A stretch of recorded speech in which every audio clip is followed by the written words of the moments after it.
일단 시작하기 앞서 오늘의 컨텐츠는 한국이 무슨 뭐 결혼하기 힘들고 남자가 뭐 집을 해야 되고 너무 뭐 이런 사회적인 현상에 대해서 비판하고자 하는 컨텐츠가 아니라 현재 2019년 한국에서 일어나고 있는 결혼식 풍습에 대한 정보 전달을 목적으로 하고 있음을 먼저 알려드리겠습니다.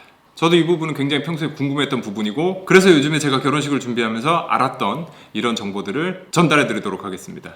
이게 되게 알기는 싫은데 알기는 해야 되죠. 그겁니다.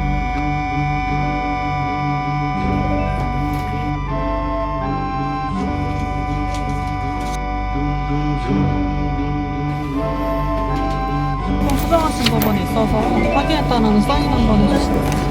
여기요? 네.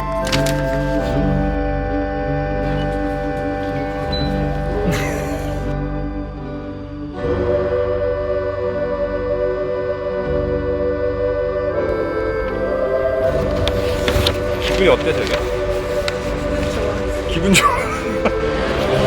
남편 생겨. 남편 생겼어. 자, 그러면 결혼하기 위해서 가장 첫 번째로 돌파해야 되는 관문은 상견례입니다. 상견례부터 뭔가 분위기가 확 무르익으면서 결혼이 진짜 심각해지는 그런 단계죠. 이미 그 전에 연애하면서 남자친구 뭐 하는 사람이고 여자친구 뭐 하는 사람이고 대충 이제 서로 집안에 대한 정보들을 이제 공유를 하고 있다가 이제 결혼하기로 이제 정색 들어가는 그런 단계라고 보시면 되겠습니다. 근데 남자분들 중에는 이렇게 생각하는 분들이 있으세요. 내가 모든 준비를 끝내놓고 식장이랑 무슨 뭐 집이랑 대충 뭐 둘이서 다 합의를 해놓고 모든 파이널 결정까지 다 결혼식장까지 다 어디로 할 건지 다 정해놓은 다음에 부모님들을 모시는 상견례를 하겠다. 그거는 진짜 매우 잘못된 생각입니다. 상견례의 주인공은 결혼 당사자가 아니라 부모님입니다. 그냥 상견례에 참석하셔가지고 그냥 고개만 끄덕끄덕 하시면 돼요. 그리고 부모님 뜻에 따르겠습니다 라고 하는 것이 좋습니다. 거기서 무슨 뭐 부모님 제가 이걸 이렇게 하고 이렇게 하겠습니다 그러니까 따라 이런 거는 안 됩니다. 왜냐하면 부모님들이 훨씬 더 결혼식장도 많이 가보셨고 본인들이 직접 결혼도 해보셨고, 게다가 부모님들 볼 때는 아직도 당신은 애기거든요. 그렇기 때문에 이런 가문과 가문이 만나는 이런 자리에서는 그냥 조용히 좋은 아들, 좋은 딸 코스프레를 하시면 됩니다. 그냥 가만히 있으시면 돼요. 그럼 여기서 무슨 얘기를 하느냐? 일단 첫 번째로 자식 자랑합니다. 그냥 끄덕거리고 있으시면 돼요. 우리 딸이 뭐 얼마나 뭐 똑똑하고 우리 딸이 얼마나 뭐 능력 있고 뭐 이런 얘기들을 서로 이렇게 허허허 웃으면서 하십니다. 그냥 흐름에 몸을 맡기시면 돼요. 상견례는 일단. 그 다음에 진짜 중요한 얘기가 이제 집을 어디서 살 거며 얼마짜리 집을 할 거며 하는 이야기들이 슬쩍슬쩍 왔다 갔다 합니다. 사실 현대사회에서 한국에서 결혼한다는 거는 양쪽 집안이 보금자리에 대한 타협이 얼마나 잘 됐느냐 안 됐느냐로 갈려진다고 볼 수 있어요. 그렇기 때문에 여기서 이제 집 얘기가 슬슬 나오기 시작합니다. 근데 막 이렇게 뭐 얼마까지 이렇게 자세하게 나오진 않는 것 같고, 그냥 우리가 뭐 집 정도는 뭐 강남에 뭐 예를 들면 시내 안에 뭐 아파트 정도는 저희가 준비를 하겠습니다. 뭐 이런 식으로 둥글둥글하게 이렇게 가문과 가문이 처음 만난 자리니까 그렇게까지 노골적이지 않게 이렇게 진행이 됩니다. 그래서 식사 이제 잘 하시고 오시면 돼요. 저 같은 경우는 상견례를 호텔 일식당에서 했는데 팔레스 호텔인가? 이 서울 그 고속터미널 근처에 있는 그렇게 막 완전 좋은 호텔은 아니더라고요. 왜 거기서 했냐면 거기가 장인장모 어른 댁이랑 우리 아빠 엄마 집이랑 거의 중간이었고, 첫째. 그러니까 이런 것들도 생각하셔야 된다는 거예요. 그 다음에 둘째로 식사비를 그날 누가 부담할 것인지에 대해서 여자친구랑 저랑 둘이서 상의를 해서 미리 결정을 하고 들어갔습니다. 이 정도로 이 의전에 있어서 여러분들 의전하시면 돼요. 이 의전에 있어서 굉장히 매끄럽게 이 상견례가 진행되도록 신경만 쓰시면 됩니다. 그 다음에 상견례에서 되게 중요한 토픽 중에 하나가 결혼은 도대체 언제 할 거냐입니다.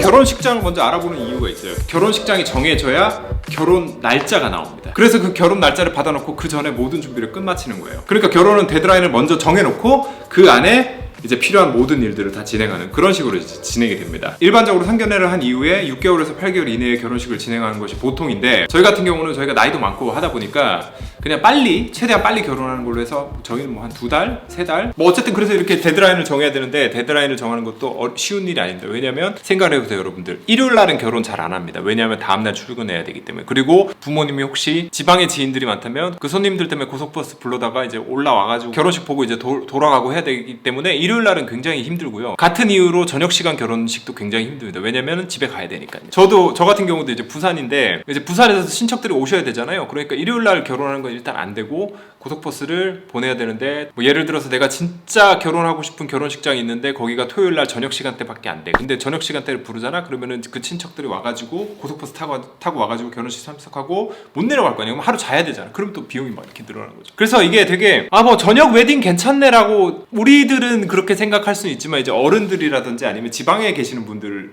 때문에 그 시간대 그리고 토요일이 아닌 일요일에 안 하는 이유가 다 있는 겁니다. 그러면 생각해보세요. 토요일날 12시가 가장 스탠다드한 시간이고 모든 사람들한테 행복한 시간인데 한 달에 토요일날은 4번밖에 없죠. 6달 해봤자 24번의 토요일밖에 없는데 그러니까 내가 5월에 결혼하고 싶다고 해서 5월에 결혼할 수 있는 게 아니에요. 왜냐면 4번밖에 없어요. 기회가. 그러니까 미리 되게 준비를 해야 돼요. 결혼식장 미리. 그리고 데드라인을 받아두시고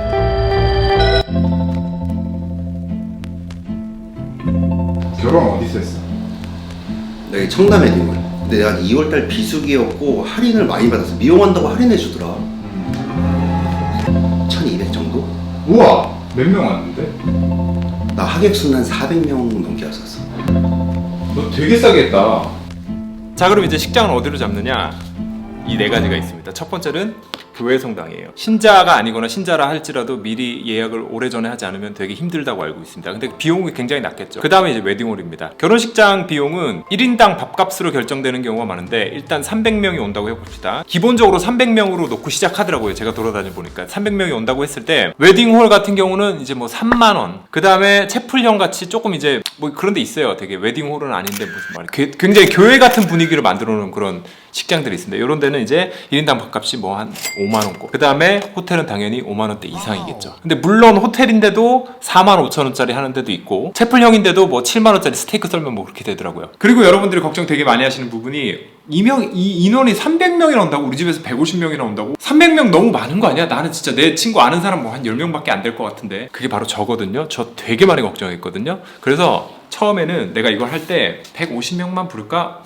여자친구도 마찬가지로 그랬거든? 근데 아버지한테 전화하면서 우리 뭐 작게 하려고요. 저거 올 사람도 없고 어쩌고 저쩌고.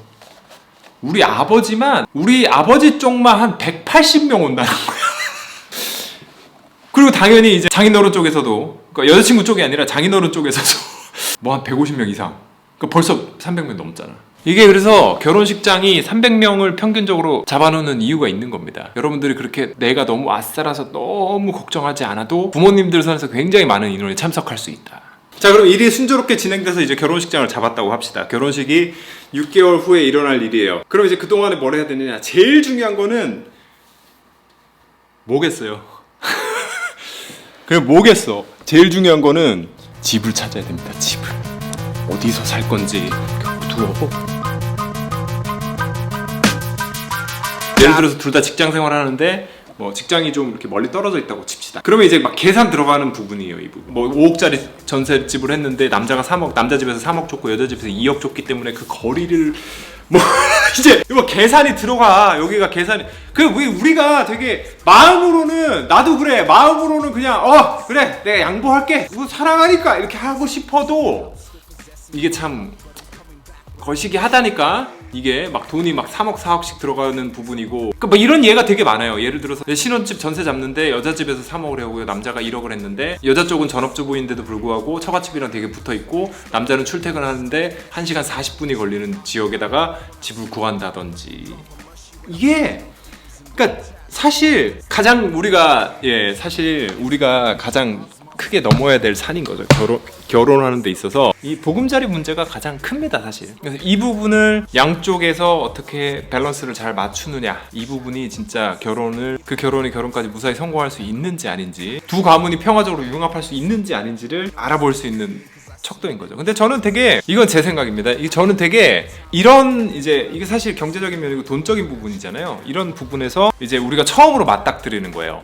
우리 가족이 가진 돈이 얼마, 내가 가진 돈이 얼마고, 내 능력이 얼마고, 이때까지 내 능력을 현금으로 얼마, 다른 사람들한테 처음으로 공개를 하는 거잖아요. 그러니까 여자친구네 집에다 공개를 하는 거잖아. 남자 쪽 입장에서는 솔직히. 그러니까 제가 남자니까 이제 다 까발려지는 거야. 내가 어떻게 살아왔는지가 좀.